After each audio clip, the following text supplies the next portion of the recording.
Bom, pessoal, hoje eu vou apresentar para vocês um artigo de 2017, que é um consenso sobre controle de carga para monitorização dos atletas, publicado no International Journal of Sports Physiology and Performance. O monitoramento da carga de treinamento de atletas é essencial para que nós consigamos determinar se eles estão se adaptando ao programa de treinamento, compreendendo algumas respostas individuais do treinamento, avaliando se a fadiga e há necessidade de recuperação, minimizando o risco de sobrecarga e entrar em overtraining e lesão ou doença.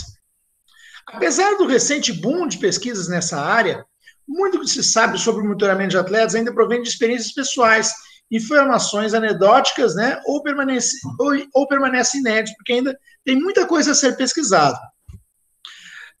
Na conferência sobre monitoramento de carga e treinamento de atletas, o quanto e porquê foi realizado na Aspire Academy, em Doha, no Catar, em fevereiro de 2016. E eles tiraram uma série de conclusões a respeito desse monitoramento de carga dos atletas. Essa conferência foi com especialistas multidisciplinares e eles compartilharam pesquisas aplicadas de ponta, né, e práticas contemporâneas utilizadas nessas pesquisas. A partir desse congresso, criou-se esse documento, né, e ainda onde tem o resumo das principais pesquisas e temas práticos apresentados na conferência, e fornece instruções importantes para futuras pesquisas no monitoramento e no controle de carga dos atletas. Primeiro, eles falam sobre a definição de carga de treinamento. E o que seriam essas medidas de carga? Nós já vemos falando há bastante tempo sobre as questões de cargas internas e cargas externas, né? Onde as cargas internas são definidas como os estressores biológicos, fisiológicos e psicológicos relativos impostos ao atleta durante o treinamento ou competição. As medidas comuns nessa carga interna incluem frequência cardíaca, lactato sanguíneo, consumo de oxigênio e avaliações de esforço, como RPE. E cargas externas são medidas objetivas de trabalho realizadas pelo atleta durante o treinamento ou competição e são avaliadas independente das cargas de trabalho internas. As medidas comuns da carga externa incluem saídas de potência, velocidade, aceleração, análise de tempo do movimento, parâmetros de sistema de posição global, GPS, e parâmetros derivados de acelerômetros. A gente fala também sobre essa abordagem integrada e essa importância das cargas de treinamento, onde essas cargas internas e externas elas devem ser utilizadas em conjunto para que nós consigamos realmente monitorar adequadamente, fornecendo uma visão mais ampla sobre o estresse do treinamento dos atletas. Por exemplo, em atletas que repetem exatamente a mesma sessão em dias diferentes, podem manter a mesma potência durante a mesma duração, a carga externa, mas apresentam cargas internas talvez diferentes, como frequência cardíaca, lactato sanguíneo, percepção subjetiva de esforço, entre outros, dependendo dos estados de fadiga, distúrbios emocionais, histórico recente de treinamento ou doença. Este desacoplamento de cargas internas e externas pode ajudar a determinar se o atleta está bem ou se ele está fadigado. Aqui nessa tabela são apresentados vários métodos de controle de monitoramento de carga de trabalho. Por exemplo, percepção subjetiva de esforço, o TRIMP, que é uma análise um estímulo indireto de controle de esforço, VO2 máximo, lactato sanguíneo,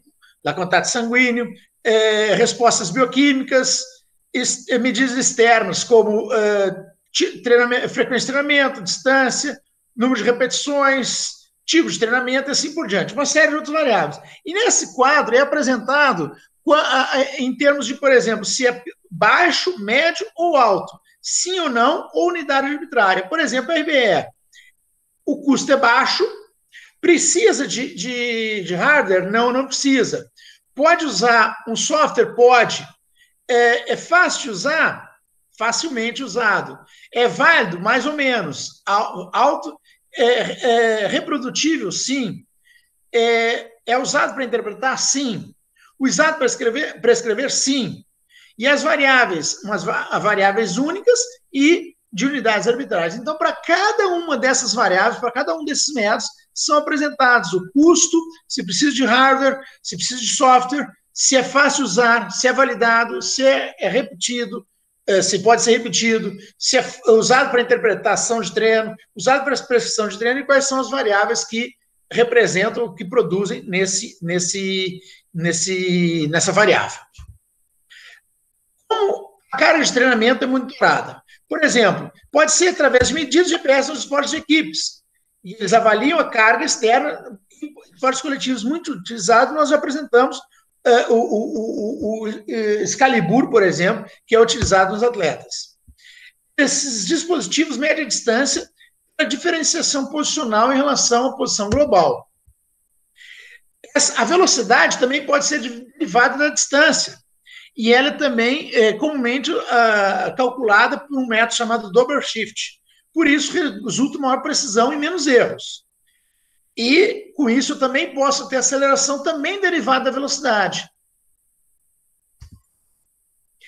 É válido e confiável os dispositivos?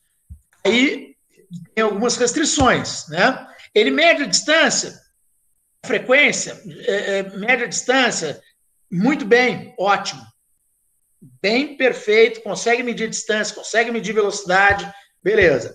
Aí a capacidade de medir com precisão e consigo reduzir quando uma taxa de mudança de velocidade, sim, eu consigo isso, dependendo do filtro que eu uso no GPS.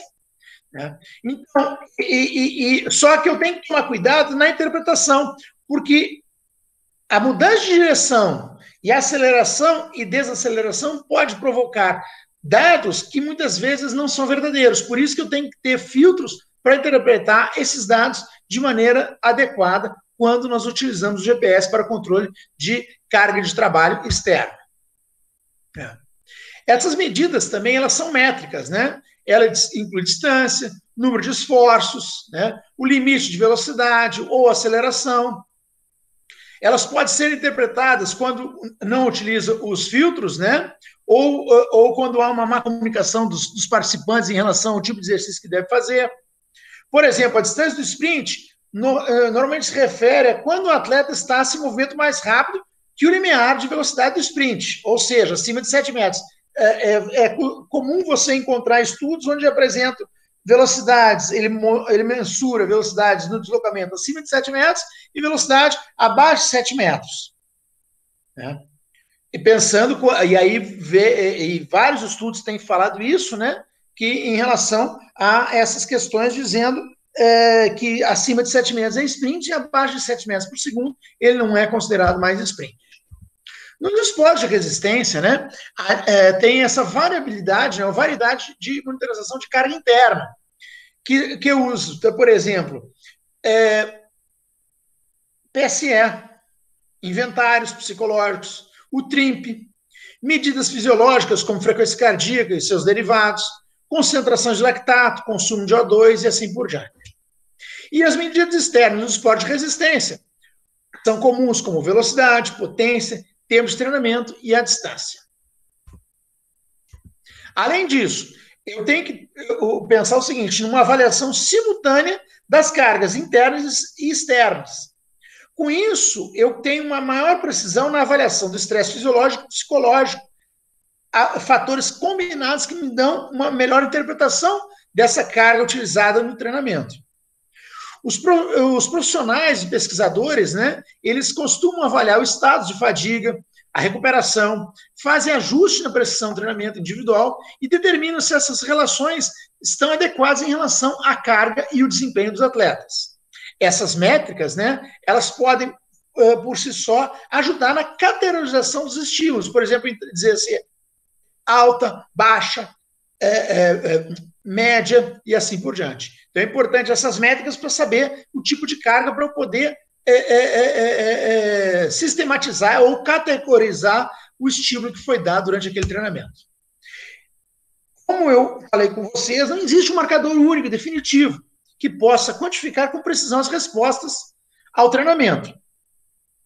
O desenvolvimento e validação de vários equipamentos, né, que são utilizados para quantificar o treinamento e as cargas se desenvolveram consideravelmente nos últimos anos, e cada vez mais novos equipamentos estão surgindo e estão sendo utilizados no esporte. É importante nós falarmos também que são componentes integrais da maioria dos programas de treinamento as progressões de carga, esses aumentos.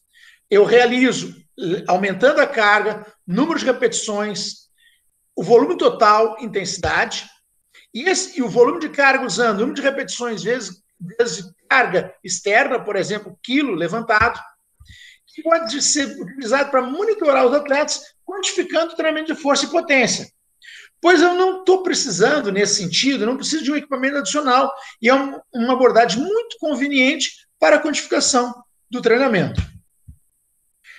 E com isso, eu consigo determinar um trabalho mecânico durante o exercício de resistência, que eu estou medindo a força e o deslocamento do halter e a força de reação do solo durante as atividades, como o tipo de salto utilizado.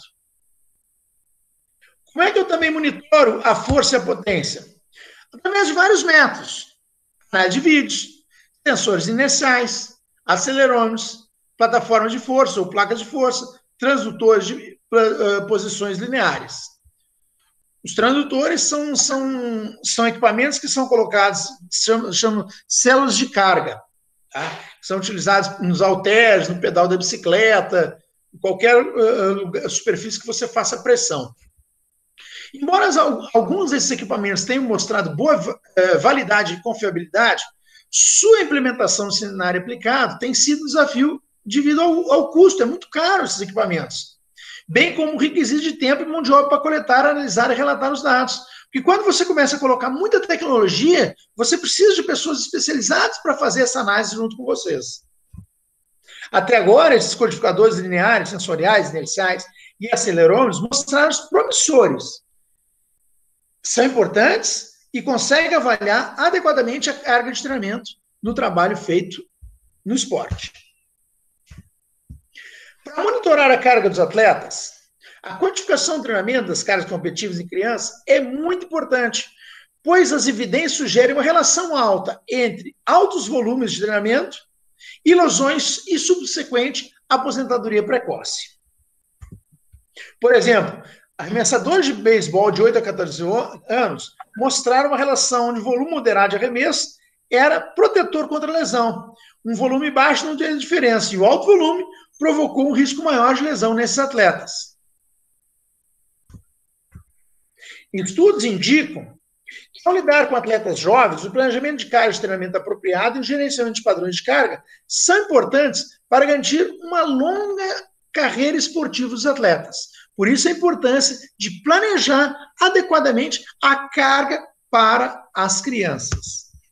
Esse monitoramento de carga ele deve ser eficaz na prevenção dos dias de treinamento perdido, que é extremamente importante para o desenvolvimento do treinamento e a exposição e aumentos progressivos no volume.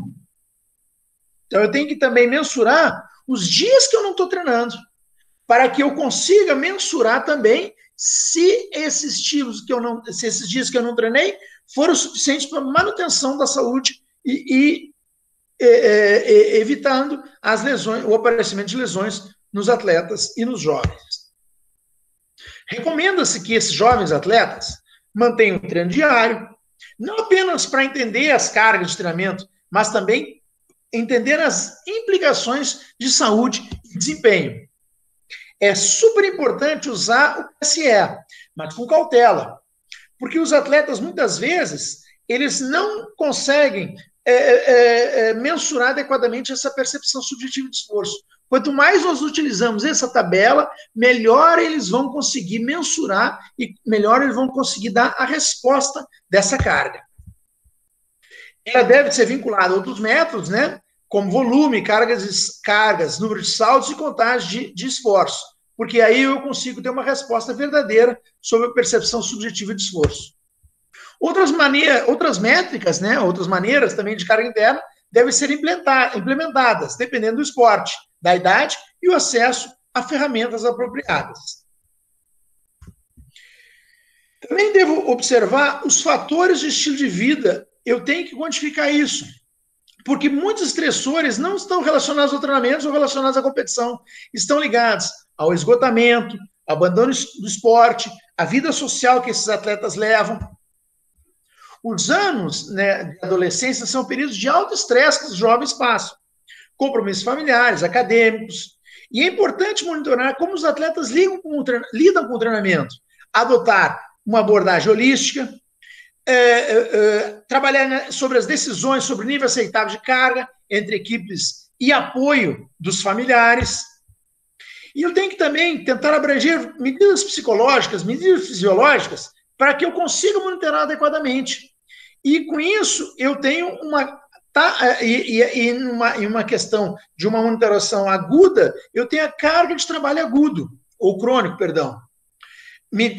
Ou também usando medidas de fisioterapia, que é indo para a sessão de fisioterapia, aparecimento de lesões, entrada do treinador, ou seja, quanto que o treinador, quanto de treino ele deu, tempo que você teve falando com os atletas, tempo que você esteve conversando, feedback positivo, feedback após os treinamentos. E sobre as medidas psicológicas, sabe-se que existem diferenças entre os sujeitos e intraindividuais e interindividuais no potencial de recuperação, com diferença também na capacidade de exercício, estressores do treino ou não treino, fora do treino, né? Tolerância ao estresse, que pode explicar os diferentes graus de vulnerabilidade experimentados pelos atletas em condições de treinamento idênticas, porque às vezes em condições idênticas, cada pessoa apresenta uma resposta diferente. É importante avaliar os atletas individualmente, monitorá-los regularmente e comparar os dados obtidos longitudinalmente. As medidas psicológicas podem ser aplicadas e relatadas mais rapidamente do que os marcadores fisiológicos sanguíneos, que podem levar dias ou semanas para serem avaliados. Então, essas respostas psicológicas, elas podem ser avaliadas no exato momento onde ocorre. A percepção do treinador é fundamental na observação e no controle dessas respostas psicológicas. Os índices comuns usados na sessão, por exemplo, perfil de estado de humor, o POMS, os derivados, que é o Borg, a sessão de RPS, RPE, e o questionário de recuperação e estresse de atletas, além de outros questionários que nós temos utilizado frequentemente na ciência do esporte. Agora, é importante eu selecionar o instrumento certo para que eu possa monitorar adequadamente as minhas cargas de treinamento. Primeiro, o instrumento precisa ser válido e confiável. Idealmente, vem com um manual descrevendo detalhadamente como que eu vou aplicar e o processo de desenvolvimento dele. Segundo, ele precisa ser decidido se a medida deve ser usada para fins de pesquisa ou para feedback para os atletas e treinadores. Terceiro, o período de tempo da ferramenta é importante. Se ele vai ser mais global, por exemplo, 3 dias, 3 noites, ou um período de tempo muito específico, por exemplo, agora. E quarto, o feedback tem que ser claro, precisa ser estabelecido por um profissional qualificado e ele deve fornecer informações educacionais aos atletas e intervirá em circunstâncias especiais. E, por último, os dados não podem ser usados para fins de seleção. É mais prático ter um instrumento simples, diário ou semanal, e combiná-lo com uma medida mais detalhada, quando as fases de preparação especiais ou competições são concluídas. Aplicando monitoramento para facilitar a tomada de decisões do treinador. Esportes de elite oferecem desafios únicos para praticantes da ciência desportiva e medicina do esporte, ao monitorar a carga e a manipulação desses dados. Envolve a crença do atleta e do treinador, os recursos disponíveis e a relação entre o ambiente aplicado e a evidência disponível. Por exemplo, um atleta de futebol, se eu vou avaliar a velocidade, ele tem que fazer no campo. Eu não posso colocar ele na pista. Os profissionais de medicina do esporte, de ciência do esporte, que desejarem aplicar tais evidências devem adaptar, em vez de adotar integralmente as práticas baseadas em evidências especificamente ao seu esquadrão e possivelmente conduzir a validação interna de suas práticas, tendo dados mais robustos. Eu preciso de dados robustos, dados que realmente forneçam a informação que eu estava buscando. Se é velocidade, é metros por segundo ou quilômetros por hora. Se é distância, é metros, centímetros. Se é carga, elevação de carga, é quilos, ou joules, ou quilojoules.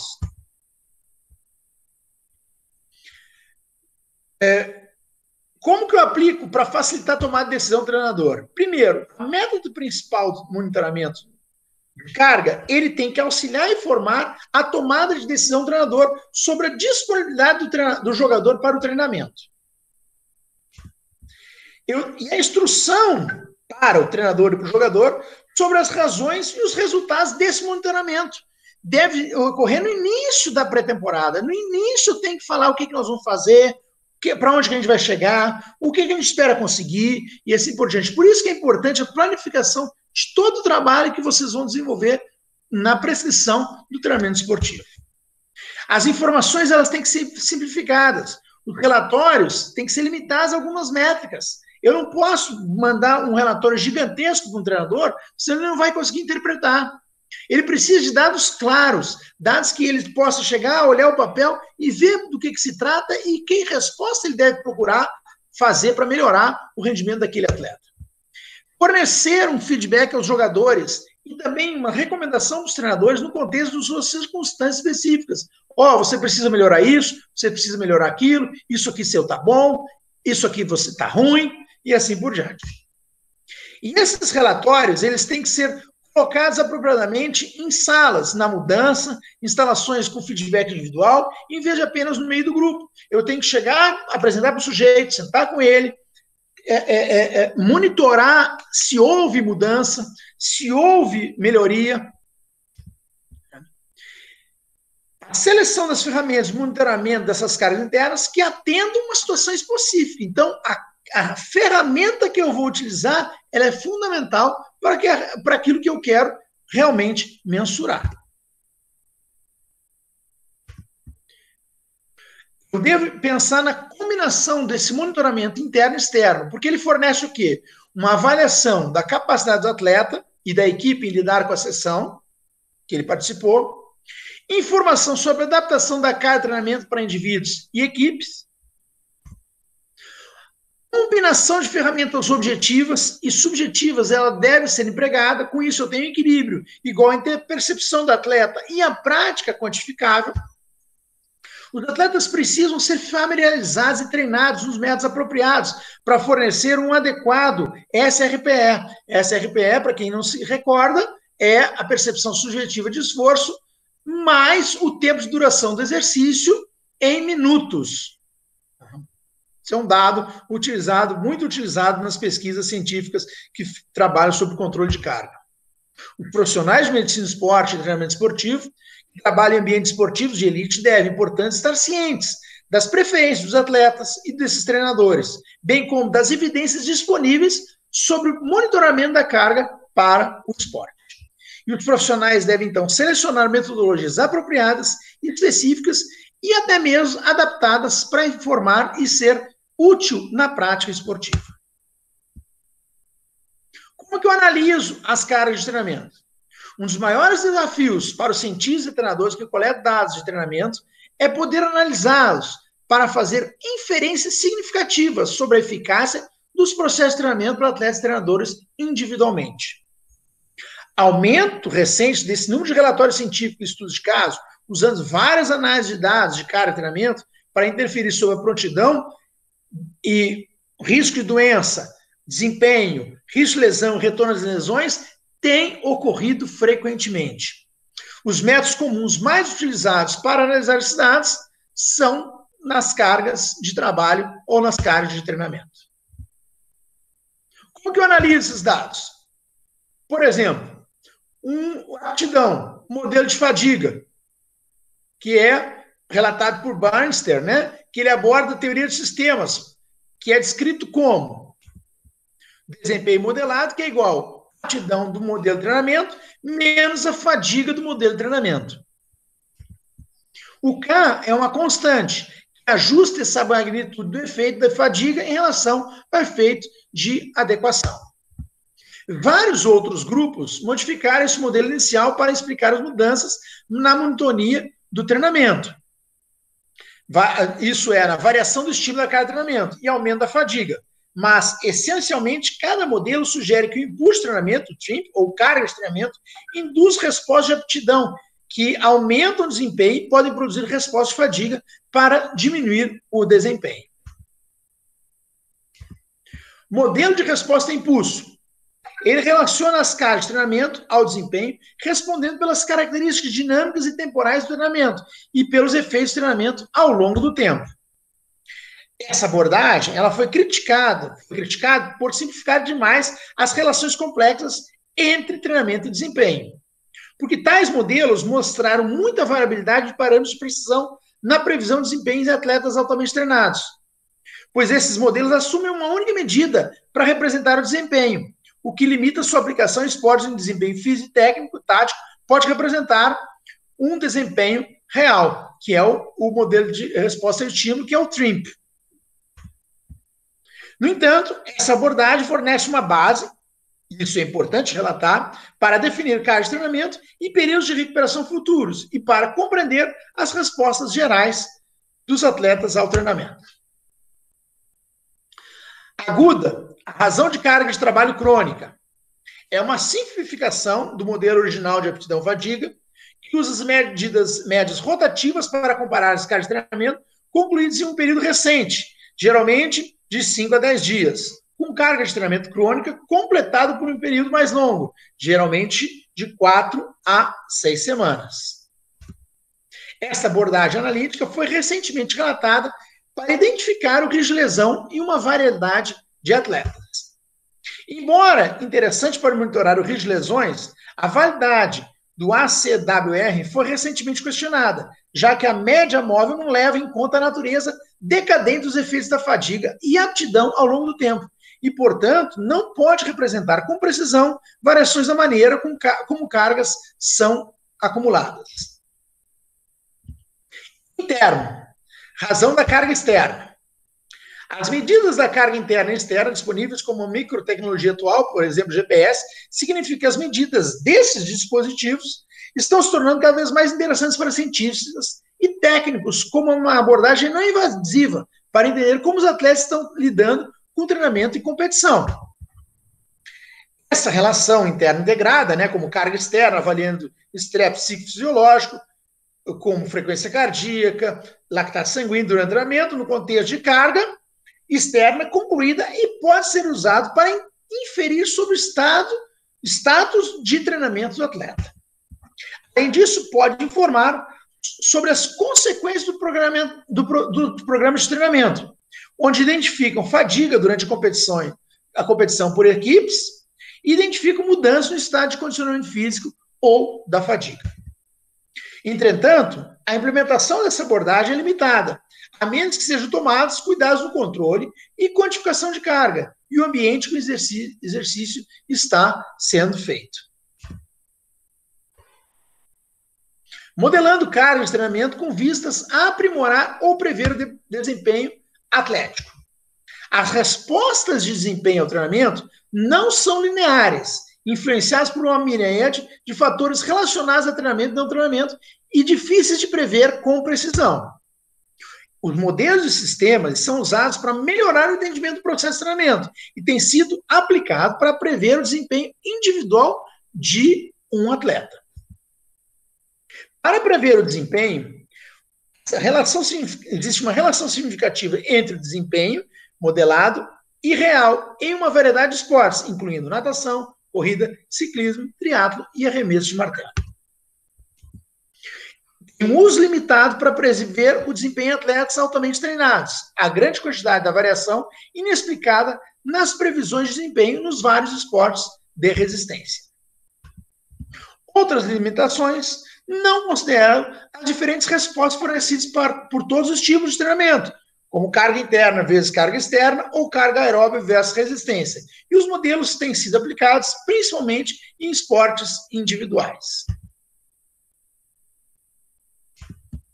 Embora a precisão preditiva de tais modelos tenha sido refinada desde então, com a adição de parâmetros invariantes no tempo, para levar em consideração os efeitos acumulativos da fadiga, eles ainda não conseguiram prever consistentemente o desempenho individual de um atleta com alto nível de confiança.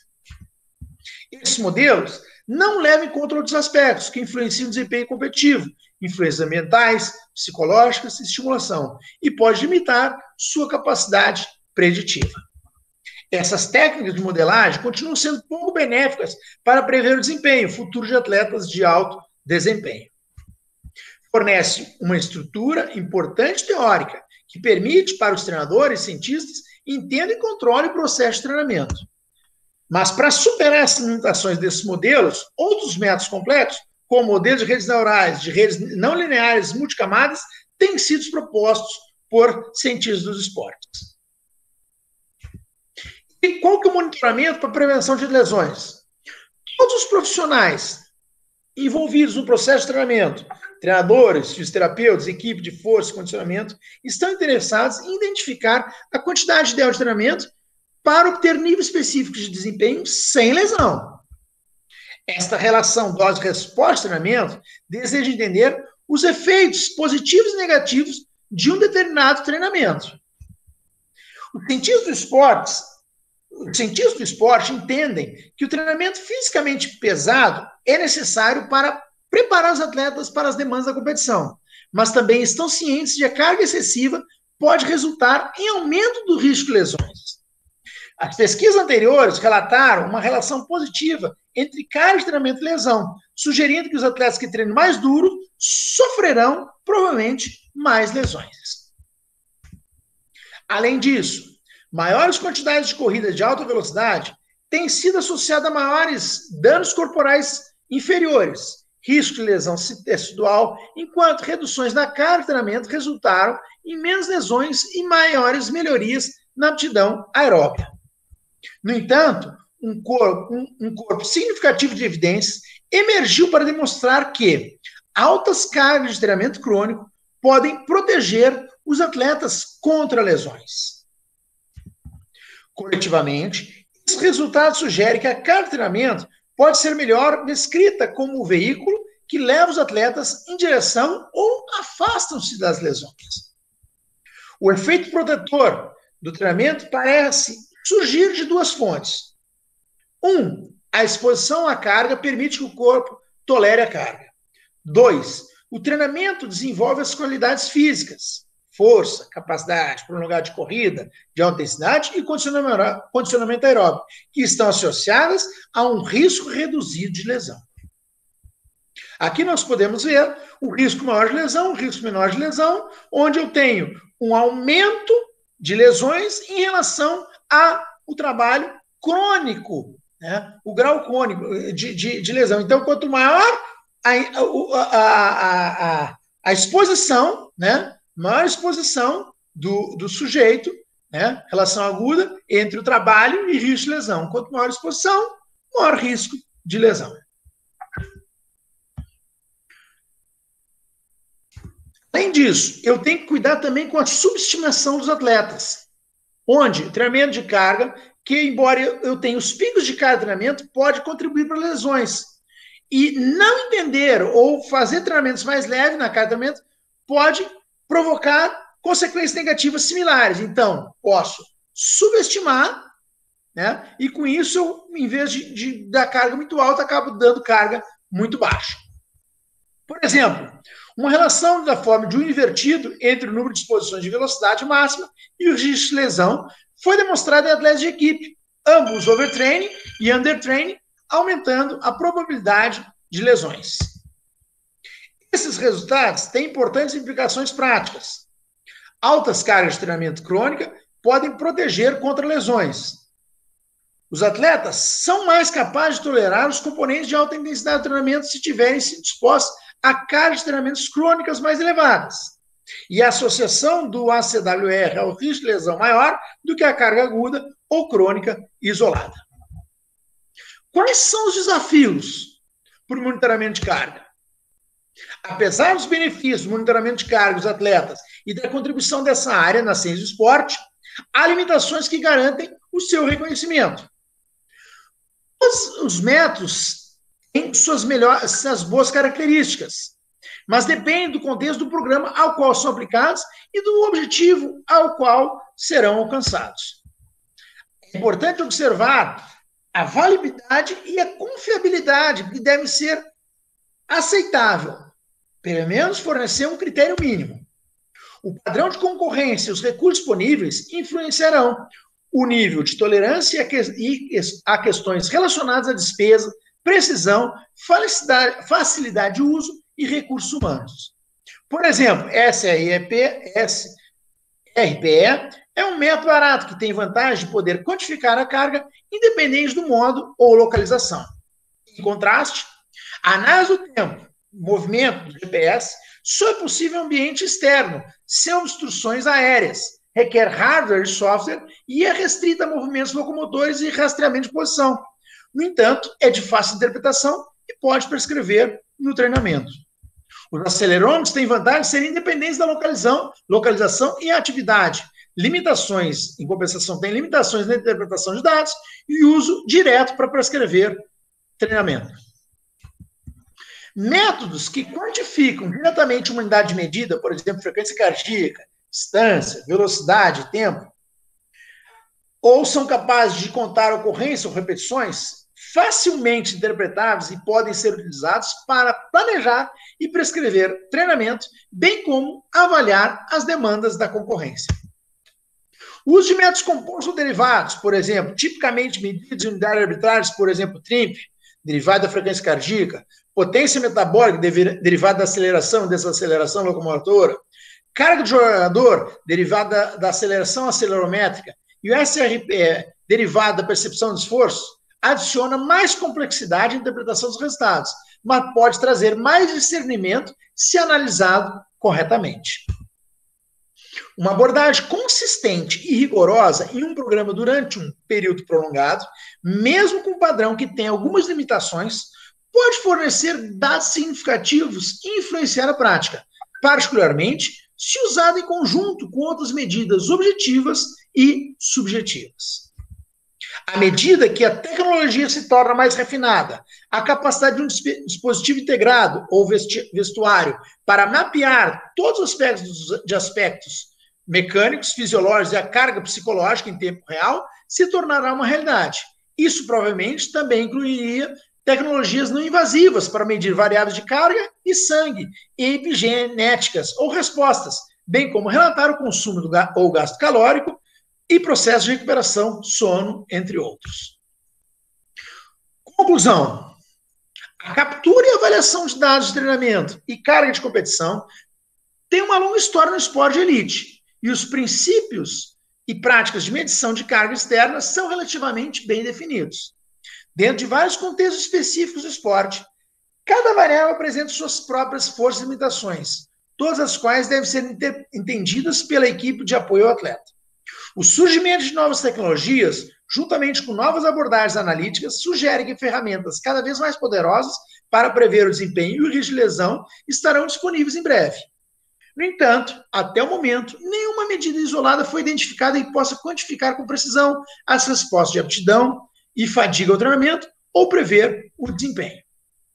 Embora possa haver acordo em relação aos principais achados e recomendações deste artigo, reconhecemos que a decisão sobre quais ferramentas de monitoramento ou técnicas usar deve permanecer com os profissionais que trabalham no esporte. Isto permitirá que a seleção informada de combinações esportivas específicas de medida de carga interna e externa, a capacidade de visualizar o monitoramento da carga, a determinação do ACWR, a entrega de informação de monitoramento de carga confiáveis, precisas e facilmente interpretadas ao treinador e ao atleta. Assim, potencialmente, podemos aprimorar o conhecimento do atleta, do treinador e da equipe de suporte sobre a resposta de treinamento e competição, podemos ajudar na melhoria do desempenho de programas de treinamento e recuperação, podemos reduzir a incidência de ferimentos ou doenças, podemos melhorar o desempenho. Muito obrigado.